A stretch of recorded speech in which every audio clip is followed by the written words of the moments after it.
Edo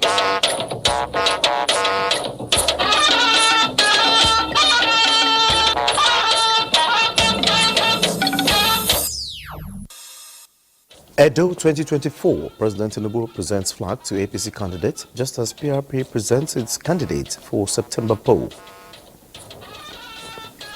I am very glad of what you've done. 4 doctors arraigned for alleged involvement in human organ harvesting. FCTA records another history as minister swears in permanent secretaries for takeoff of Civil Service Commission. We want to support the government of Bola Ahmed Tinubu. Hello and welcome to the Network News. I am Olajide Bello. Michael Olale will join me from Lagos, and Musa Abakar is on standby with the business news segment. Remember, you can watch this broadcast live on our website nta.ng/live and on our other social media handles displayed on your screen. President Bola Tinubu is expressing early hope from the signs he saw that the All Progressives Congress APC is looking good to win the forthcoming governorship election in Edo State. The president expressed the confidence as he presented his party's flag to the standard bearer in the September 21st election, Monday of Pebble, and his running mate Dennis Idausa at the State House. The president, who appreciated the state leadership of the party for their role in resolving the internal crisis leading to the emergence of the candidate and his running mate, believes the coast is now clear for his party to take over the leadership of the state in the coming election. Redemption Party PRP has presented certificate of return to Patience Ndidi as the party's governorship candidate for the 2024 governorship election in Edo State. The presentation was made on behalf of the national chairman of the party. Garba Natala reports. Patience Ndidi is now the party's candidate as the certificate of return was officially presented to her. The party's national treasurer, Dr. Abdullahi Bayao, assured that PRP, being the oldest party to hold elected positions in the country, will revive Edo State through its transformative agenda if elected. Edo have tried APC, they have tried PDP, now it is time for them to try another party, which is PRP. The party's governorship candidate, Patience Ndidi, promised to lead with integrity and carry everyone along, while she envisions to focus on human capital development and having a self-oriented government. We believe in serving the people. We talk about the Talakawas, which is the poor people, the average people, the underserved population. So what we want to do is take them from where they are, not leaving them poor. The stakeholders reaffirmed that the party has remained firm and remodeled its policies to deliver the dividends of democracy to the people. In Abuja, Garba Muhammad Atala, NTA News. Now let's join Musbo Dawahab for the back-end report of the president presenting the party's flag to the governorship candidate in Edo State. Members of the All Progressives Congress, APC, in Edo State have a state house to meet with the head of the family. They are particularly coming out of controversies in choosing a standard bearer for the party. Yet, they believe a thorough house cleaning within the party is quite necessary. President Tinubu takes his neutral leadership role to finally put the house in order for the ultimate challenge ahead.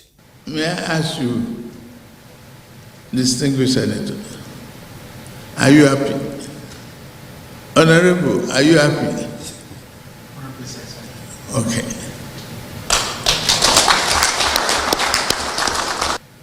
Are you determined? Are you? If you are, we are determined. We are going to work with you. We are going to stay with you like Rock of Gibraltar. Clearly satisfied with the management of the issues, the president appreciated the state leadership of the party for their role in resolving the internal clash of stands in days leading to the emergence of the candidate and his running mate, which he believes has now put the party in good position for victory.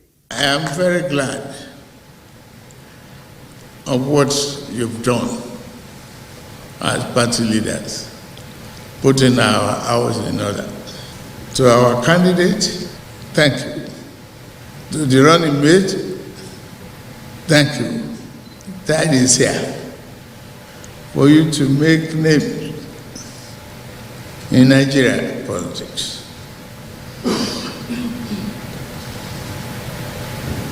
And I can assure you, we are with you. The party is united because they all gave undertaking. They are unanimous. They are coming together to ensure that we win the election.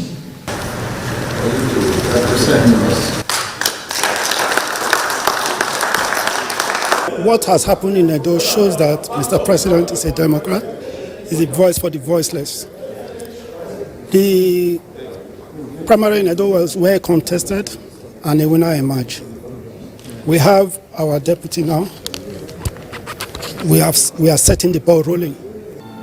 With the party now apparently united in the state and strongly assured of support from the center, they say they are ready not only to take on the challenge, but to take over the heartbeat of the nation in the September 21st isolated election. From the State House, Musbau, Dan Wahab, NTA News. And away from political party matters, the Arewa Economic Forum has commended ongoing reforms by President Bola Tinubu, particularly the signing of an executive order in the oil and gas sector for economic prosperity. At an engagement with the Minister of Information and National Orientation, Mohammed Idris, Nigeria's business community has been assured of sustainable policies that will transform and harness the nation's mineral deposits for the well-being of the country and her citizens. And I'm happy that you have also seen that the executive order that he has signed is aimed at pushing this further and ensuring that Nigeria as a country takes full benefit of this God-given potential, and the investors are also reaping the benefit of their investments in this country. The president has always said, gone are the days when you bring money into this country and then you are afraid of getting your monies out. Anybody, any investor that is bringing money into this country now is assured of taking out his profit at any time he wants, provided you follow the legal and the laid down procedures. We appreciate what the federal government has done, and we appreciate what has been the plan or the vision that's attached to that document. And that's the reason why we made our little contribution in the sense that whenever the federal government is doing something, we would like it to be an all-encompassing, wholesome approach so that all sectors and all parts of the nation will benefit from the vision that the President has for the nation. Arewa Economic Forum is a non-voluntary organization working with relevant stakeholders in the government for the development of the North and the country as a whole. Now talking security, the Chief of Defense Staff, General Christopher Musa, says the military in collaboration with other security agencies are making progress towards the rescue of several school students abducted in Kaduna and Borno State. The Chief of Defense Staff gave the assurance while interacting with some of the parents of Kuriga school pupils abducted by suspected bandits recently in Chikum local government area of Kaduna State. Muhammad Umar Jingi reports. It is about 11 days now since the suspected bandits stormed Kuriga village, abducting a number of students. Since then, security agencies have been making efforts to ensure the safe return of the students. The Chief of Defense Staff, accompanied by senior military officers from the Defense Headquarters, are here to assure the Kaduna State government and the parents whose children are still in the custody of their abductors that the military, in collaboration with other security agencies, are working hard to rescue the children unharmed. But you, the parents, we know you have been spending sleepless nights. We equally are doing the same. We are with you in this, and will continue to be with this. We will put in everything possible. We are making some adjustments to ensure that Kaduna is secured, the Northwest is secured, Nigeria is secured. We know what it means for a child to be abducted from school. But we will continue to try to partner with the armed forces, other relevant security agencies to ensure the safe return of our children back home by the grace of God. The general promised to continue to deploy more troops in high-risk areas to protect schools from bandits' attacks again. In Kaduna, I am Muhammad Umarajinki, NTA News. And from the Red Chambers, the National Assembly is rejigging the students' loan access to higher education law to make implementation seamless. National Assembly correspondent Lami Ali reports that a public hearing on the executive bill was attended by a minister from the Education, Youth and Finance Ministries.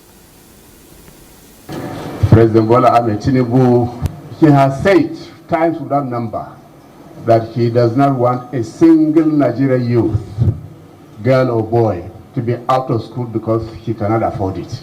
In fulfillment of his campaign promise of building the intellectual capacity of Nigerian youths to compete with their peers in other parts of the world, President Bola Tinubu assented to the Students' Loans Bill on June 12, 2023. To march words with action, 200 billion naira was made available to float the scheme. Challenges were, however, identified relating to management structure of the National Education Loan Fund, eligibility requirements, sources of funds and disbursements, among others, which necessitated the repeal and reenactment of the Act. There is no underscoring the fact that the access to quality education is a pressing concern for many Nigerian students, particularly the children of the masses. Poverty should never be a barrier to education. Inputs at this public hearing will be scrutinized and adopted on merit. The Federal Ministry of Youth Development should be a member of the board.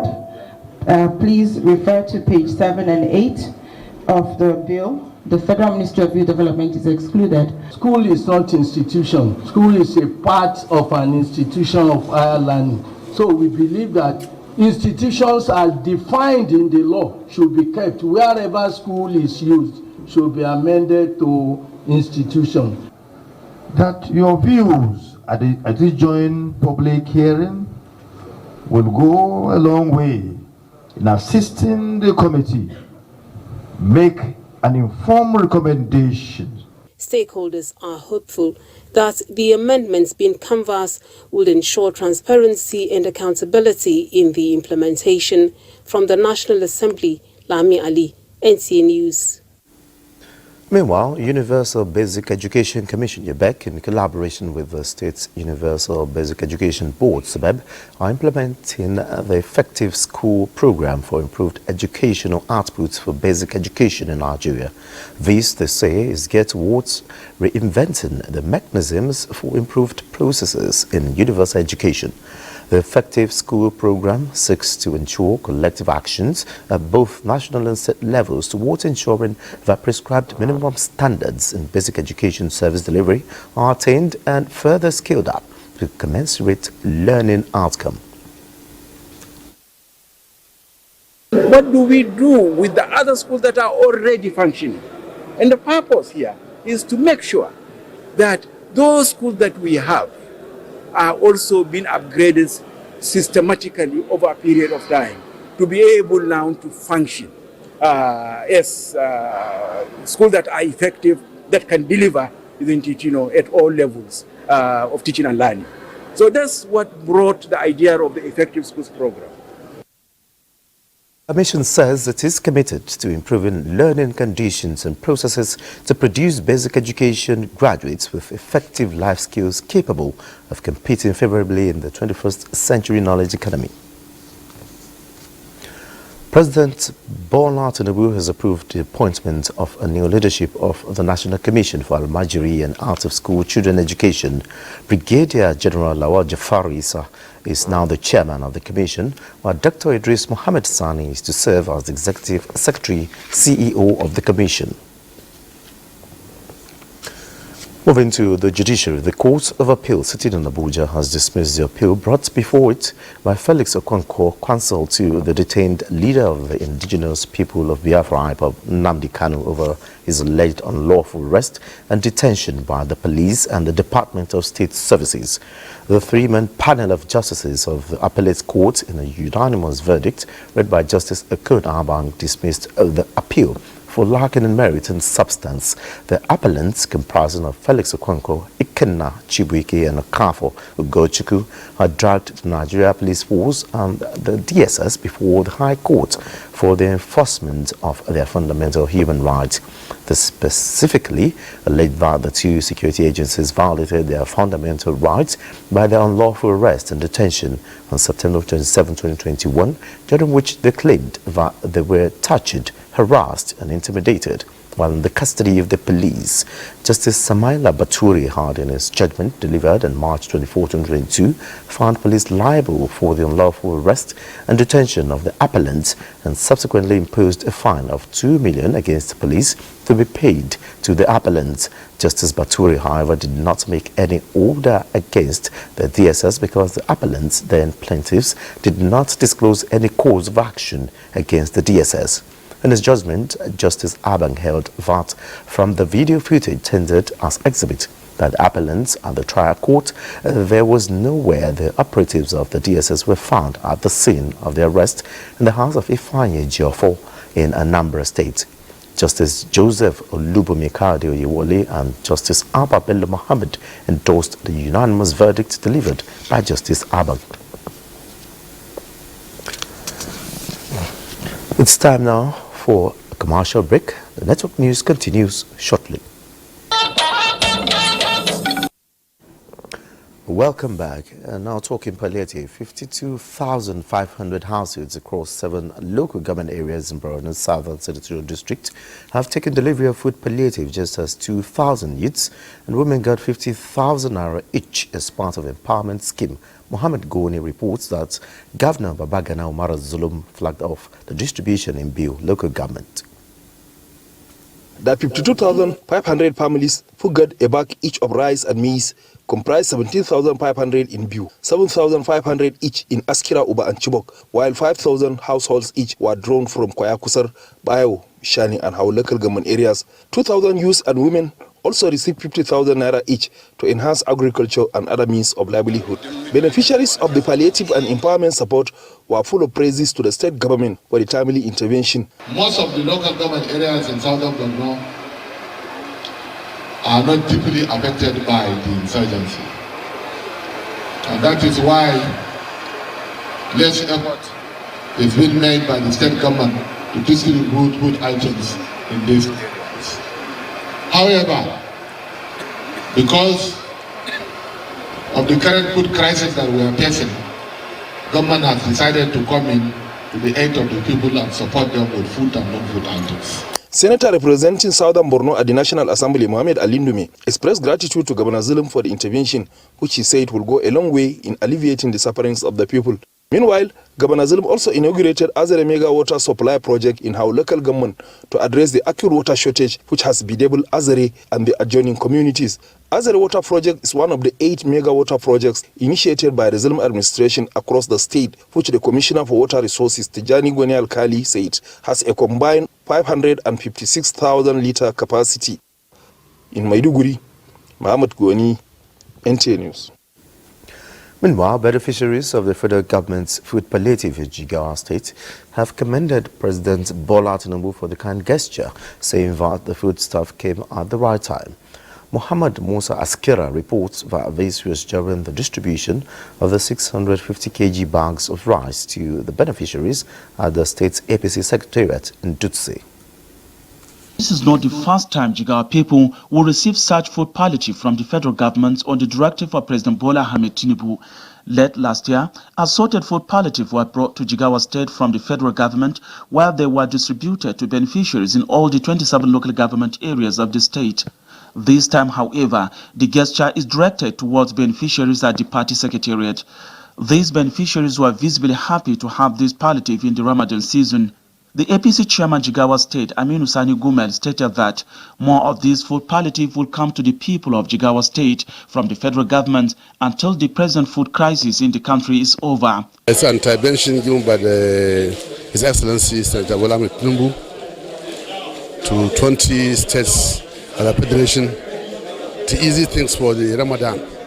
We are hoping each and every party member is praying for good and they pray for government to succeed. We urge you to utilize the food from our president for the purpose it was given. We are grateful for the federal government, the state government, and the leadership of the party for this palliative. Stakeholders observed that the effort of government at the state and the federal levels towards ameliorating the hardship Nigerians are going through is making a positive impact across the country. From Dutse, Muhammad Musa Askira, NTA News. And to the judiciary now, 4 medical practitioners and a hospital in Abuja have been arraigned before the High Court of the Federal Capital Territory sitting in Zuba. The defendants pleaded not guilty to the 11-count charge preferred against them by the National Agency for the Prohibition of Trafficking in Persons, NAPTIP. The 5 defendants were arraigned for their alleged involvement in human organ harvesting. The presiding judge, Justice Keziah Ogbonaya, granted bail to the defendants with a warning for them to make themselves available for their trial. Also, the court ordered them to deposit their traveling documents with the court registrar, while the criminal case has been adjourned to 6th May 2024 for commencement of trial. Well, it is a case of, it is an allegation of organ harvesting. The doctor and his staff and 1 other persons been charged, as I said, 11-count charge. So we brought them here so that we can prosecute them. As you can see, they have pleaded not guilty, and that we apply for a date to prove our case. We'll bring all our witnesses on that day. And away from the judiciary, the inauguration of the FCTA Civil Service Commission has brought to an end the age-long quest of the FCTA workforce for efficient and effective service delivery. Minister of the Federal Capital Territory, Nyesom Wike, says the inauguration opens a new chapter for a more impactful administration. Onoze Yakubu reports. Those dotted lines and warmly handshakes seal the long-time agitation of the FCTA workforce for its Civil Service Commission. From the chairman and commissioners of the newly created FCT Civil Service Commission to the head of service and permanent secretaries of the commission, as well as the coordinators of the FCTA agencies, the inauguration set the ball rolling for a smooth takeoff. The permanent secretaries, yes, you have been made a permanent secretary, but you know what comes with it. As a permanent secretary, you have become a political appointee. Did you write the exam to permanent secretary? If you perform below expectation, there is nothing like query.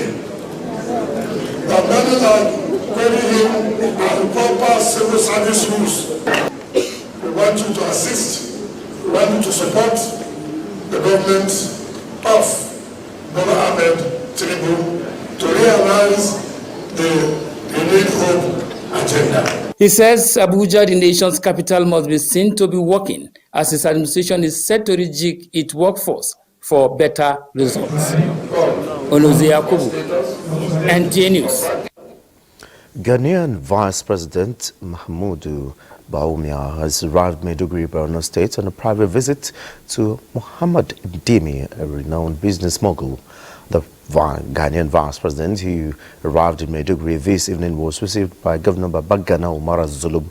His host, Muhammadu, Ndimi, Senator Muhammad Ali Ndumi, and the Borno State lawmakers led by the Speaker of the State Assembly, Abdulkarim Lawan, ordered dignitaries at the airport to receive the august visitor, including Secretary to the State Government, Bukar Tijani, members of the State Executive Council, as well as political leaders. Now let's join Michael in our Lagos Network Center for more reports. Hello, Michael. Hello, Olajide. For democracy to thrive in Nigeria, there must be effective and continuous engagement between the executive and the legislative arm of government. This will ensure the proper execution and implementation of government policies and programs. Governor Babajide Sanwo-Olu stated this at the 18th edition of the Executive and Legislative Party of the Lagos State Government. S.A. Wamaka reports. It was a gathering of principal members of the state executive and legislative arm of government, as well as political elites of the All Progressives Congress, APC, at the 18th Executive and Legislative Party teamed, engaging all for inclusive governance, hands-on for a greater Lagos rising. Governor Babajide Sanwo-Olu, while delivering his address, stressed that the synergy between the executive and legislature stands as a pivotal force behind Lagos' monumental achievements. There are global issues, there are national issues, there are state issues, there are community issues. And so each one of those issues, as leaders, as people that the citizens believe in, is a force on our shoulder, and we must be able to rise up. If people are facing a cost of living crisis, one of the things that we can do is to increase the quantum of money at their disposal. We can drive sustainable development and foster a more prosperous future for all Lagosians. In the separate remarks, some political stakeholders noted that the executive and legislative party of the Lagos State Government will foster a harmonious relationship between the state executive and legislative arm of government for the benefit of Lagosians. I know it's difficult, but please just be patient. You will soon begin to see signs of development. We will need an adapted parliamentary system of government suitable for our own situation and circumstance. The 18th edition of the Executive and Legislative Party of the Lagos State Government is expected to evaluate the scorecard of the Lagos State Government in Lagos. S.A. Owamaka, NTA News. The rising cases of suicide in Nigeria have continued to dominate public discourse as a trend is having rippling effects on the larger society. More worrisome is its prevalence among the male gender, which is begging for urgent attention by stakeholders. Jok Bogwala takes a look at the causes and risk factors responsible for suicide among this gender. If you are still doubting the effect of drug abuse, here is 26-year-old Ayivi Sunday Alide, a multi-talented young man whose life was almost ruined as his addiction to drugs pushed him to becoming suicidal. Now, Ayivi has decided to pick up the pieces of his life to better himself. I am promising all Nigerians, if I get a job, nothing is taking me back to the streets. Olamilekon, a student of mathematics and education, on the other hand, grew up with the belief that boys are not loved and always neglected. This notion forced him to contemplate suicide 3 consecutive times. The fact that I'm male, I get zero support from no one. The philosophy that male child or men are independent beings and should man up to handle the challenges of life is not totally true, as most males who are supposedly strong are finding it difficult to cope with societal pressures, especially the current realities. Going by statistics provided by the World Health Organization, the number of suicide rates in Nigeria stands at 17.3 per 100,000 population, with the male gender accounting for over 80% due to a number of factors. You can see a lot of references to I was abandoned, my father left. So it's like there's no role model, or we don't even really train the guys. So a lot of emphasis is placed on the girls. This forum, therefore, is to provide the platform to restore, recharge, and reinstate the male gender. We're going to be going to slums, also schools, to make sure our boys are told not to man up. Those of us that are privileged enough to be able to contribute, no matter how little, to ameliorating the situation. The determination and collaboration of all stakeholders say will translate to making huge impact on the society while changing the notion of making suicide the final option. In Lagos, Joel Bukbola, NTA News. Those are the reports from Lagos. Network News continues in Abuja shortly after this break. Do stay. Many thanks for being there. Now let's do some business with Musa Abubakar. Musa? Now let's bring you up to speed with business development. The federal government's investment drive has been intensified at the subnational level with interactions to step up knowledge on how to promote, attract and manage investments under the Nigerian Investment Certification Program on marketing standards in the Ekiti State. Olikemi Sani reports that the program is designed to train relevant MDAs in building their capacity as well as development of smart marketing brochure and websites that will attract massive investments into the state.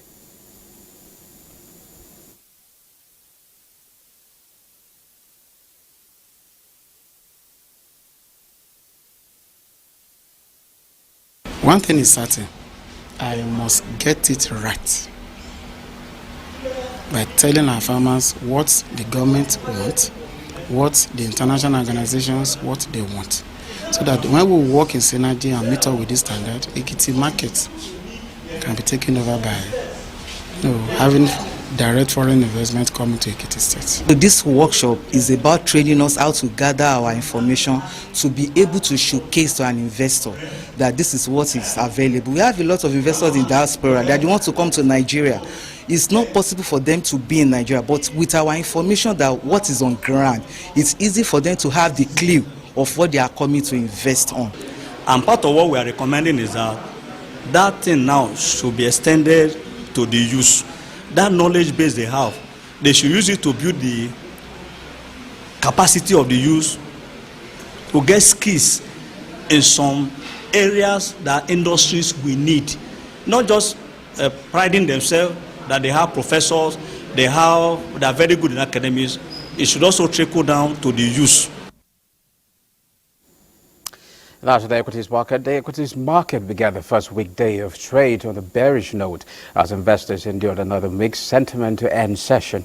A total of 120 NGX listed equities participated in trading, ending with 27 gainers and 19 losers. The all-share index shed 0.40% to close at 104,663.34 points as equity capitalization declined to 59.17 trillion naira. Associated Bus Company led the gainers with 9.86% share price appreciation, closing at 78 kobo per share, followed by NEM Insurance Company, Livestock Feeds and Nigerian Exchange Group. And that's a quick look at business. Elijah Days, back to you, and it's good doing business with you. It's always good doing business with you too, Musa. Many thanks. An early morning fire has destroyed motorcycles and bicycles worth millions of naira at the Sokoto Central Market. Some traders at the market blamed the fire on a heap of refuse in the market that has not been evacuated for more than 3 years. Zainab Saidu Abdel Nasir reports. The fire, which started in the early hours of Monday, damaged the section where motorcycles and bicycles are sold.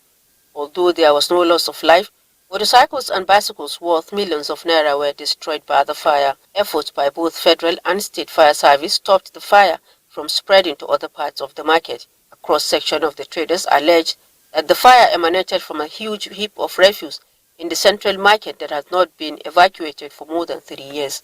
The traders argued that they had complained to the market authority about the refuse, but to no avail.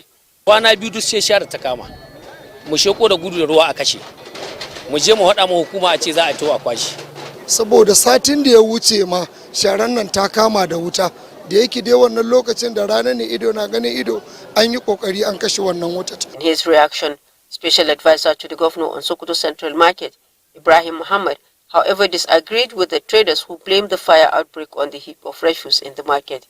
He said investigations will reveal the cause of the fire. Because it happens around 5 a.m. In the morning, so therefore you can't say precisely this is what caused this fire.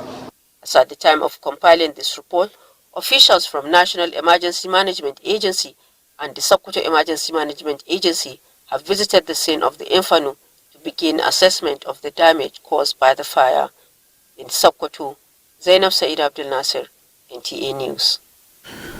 Talking Nigeria Police Force Welfare, 1.5 billion naira has been disbursed to families of police officers who died at the front line between 2018 to 2023. Francis from reports that 272 families of the police officers benefited from the Group Life Assurance and IGP Welfare Scheme package. It is another presentation of checks to the families of police officers and men who paid the supreme price in the line of duty. And 727 families are to benefit from the gesture. This was achievable by the paternal love of the Inspector General of Police, who is constantly making sure that the welfare of personnel of the force is a paramount priority.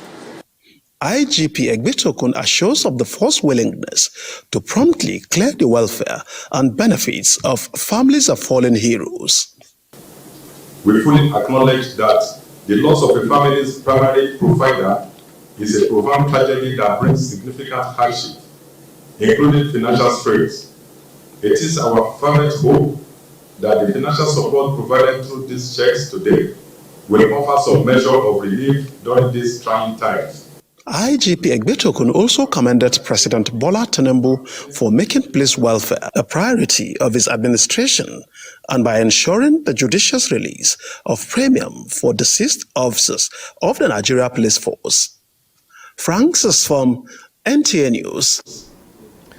Another break beckons. The news continues shortly. Glad to know you're still there. Every year, the Earth produces billions of tons of natural resources. Scientists say at some point in the not-too-distant future, it will run out.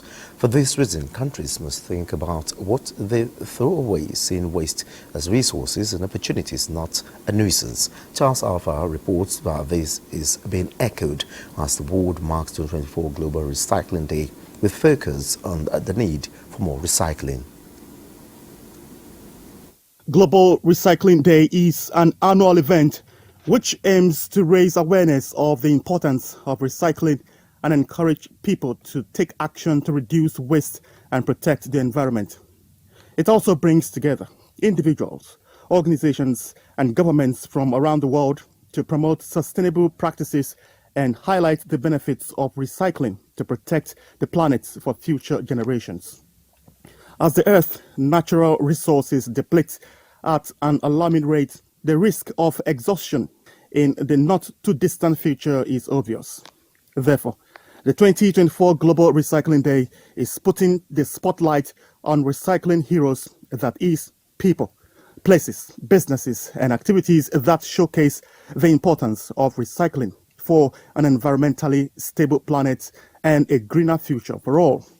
Reports say recycling saves over 700 million tons in carbon emissions each year, with the figure projected to increase to 1 billion tons by 2030.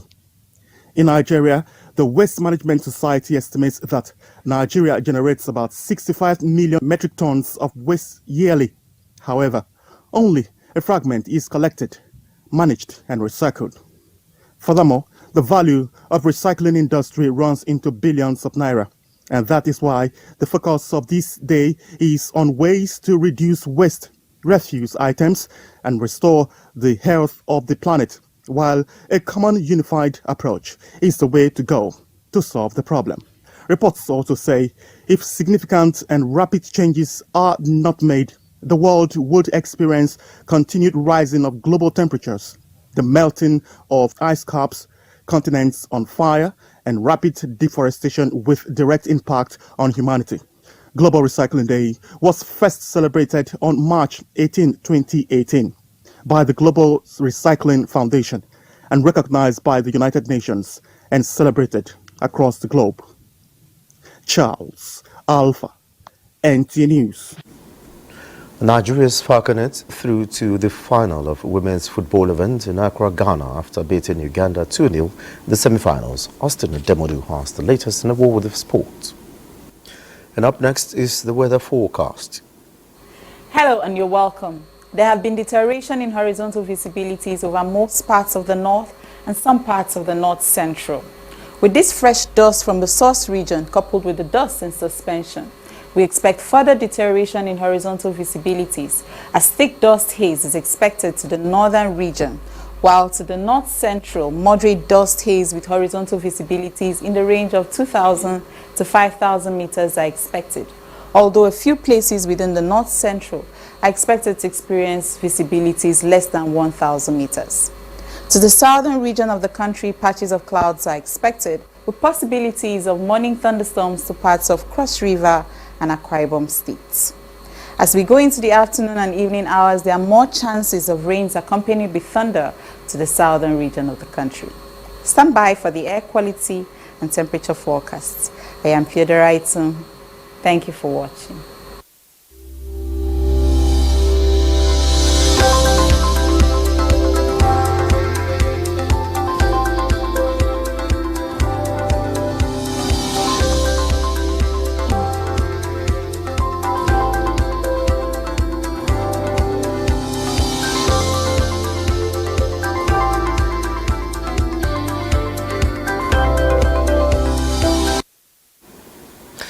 And that concludes the network news. Thanks for being a part of it. I am Olajide Bello.